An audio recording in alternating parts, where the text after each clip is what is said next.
16 വയസ്സുകാരി പുനിത. ഈ കുട്ടിക്ക് എഴുതാനും വായിക്കാനും അറിയില്ല. സ്കൂളിൽ പോയിട്ടുണ്ടോ? ഏത് സ്കൂളിലാണ് പോയത്? കുടി സ്കൂളാ. പുറത്തെ സ്കൂളുകളിലൊന്നും പോയില്ല? അല്ല, പോയില്ല. എഴുതാനും വായിക്കാനൊക്കെ അറിയാവോ? അല്ല, അറിയില്ല. വിദ്യാഭ്യാസം സൗജന്യവും നിർബന്ധിതവും മൗലികാവകാശവുമായ നമ്മുടെ രാജ്യത്ത് പുനിത എങ്ങനെ ഉണ്ടായി?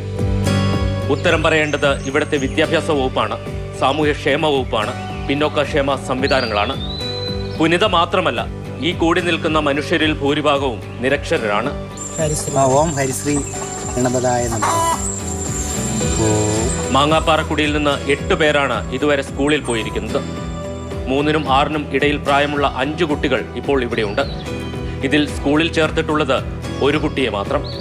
മാങ്ങാപ്പാറയിൽ ഒരു അംഗൻവാടി പോലുമില്ല. പുറത്തുപോയി പഠിക്കണമെങ്കിൽ കാട്ടുവഴിയിലൂടെ 10 കിലോമീറ്ററിലധികം സഞ്ചരിക്കണം. പ്രധാന റോഡിൽ നിന്ന് പിന്നെയും 10 കിലോമീറ്റർ പോയാലേ സ്കൂളിലെത്താൻ കഴിയൂ. ചെറിയ കുട്ടികളെ ഹോസ്റ്റലിൽ നിർത്തി പഠിപ്പിക്കാൻ രക്ഷിതാക്കൾ തയ്യാറുമല്ല. ഇവിടെ നിന്നിട്ട് കുട്ടികൾ നടന്നു പോകാനേ പറ്റില്ല. അപ്പോൾ ഈ നമ്മളൊരു അംഗനവാടിയോ പാലവാടിയോ അവിടെ കിട്ടുവാണെങ്കിൽ, അപ്പോൾ ഇവിടെ നിന്നിട്ട് ഇത്തിരി വിദ്യാഭ്യാസം പഠിച്ചിട്ട് പോകുവാണെങ്കിൽ അവിടെ താല്പര്യമേ നിൽക്കും. പക്ഷേ അച്ഛന്മാർ പോയി വിടാനുള്ള താല്പര്യമൊന്നുമില്ല, അവർക്ക് പൈസ ഒന്നുമില്ല. അപ്പോൾ ഇവിടെ നമുക്ക് കൂടുതൽ ഇവിടെ കിട്ടുവാണെങ്കിൽ പിന്നെ ഇവിടെ എങ്ങനെ വെച്ചാൽ പഠിക്കും. നമ്മളെപ്പോലെ തന്നെ കുട്ടികളെ പഠിപ്പിക്കണമെന്ന് ആഗ്രഹിക്കുന്നവരാണ് ഇവരും. മോൻ എത്ര വയസ്സുണ്ട്? 5 വയസ്സ്. അംഗൻവാടിയിൽ എവിടെയെങ്കിലും വിട്ടായിരുന്നോ? അംഗനവാടിയിൽ വിട്ടിട്ടില്ല.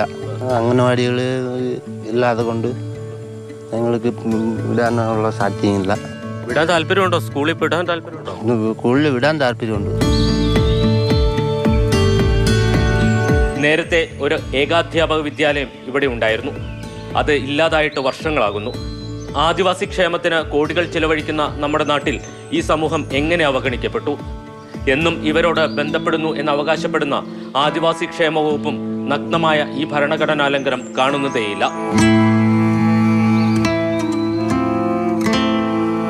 സാർവത്രികവും സൗജന്യവുമായ വിദ്യാഭ്യാസം നടപ്പിലാക്കിയ സംസ്ഥാനമാണ് നമ്മുടേത്. അത് നിഷേധിക്കപ്പെടുന്നത് മൗലികാവകാശങ്ങളുടെ ലംഘനമാണ്. ഇവിടെ ഈ സമൂഹത്തിന് അത് നിഷേധിക്കപ്പെടുകയാണ്. കുറഞ്ഞ പക്ഷം ഇവിടെ ഒരു അംഗൻവാടിയെങ്കിലും തുടങ്ങാൻ അധികൃതർ തയ്യാറാകണം. മാങ്ങാപ്പാറക്കുടിയിൽ നിന്ന് ബിനു കാഞ്ഞിരപ്പള്ളിക്കൊപ്പം ജയനസ് രാജു, മാതൃഭൂമി ന്യൂസ്.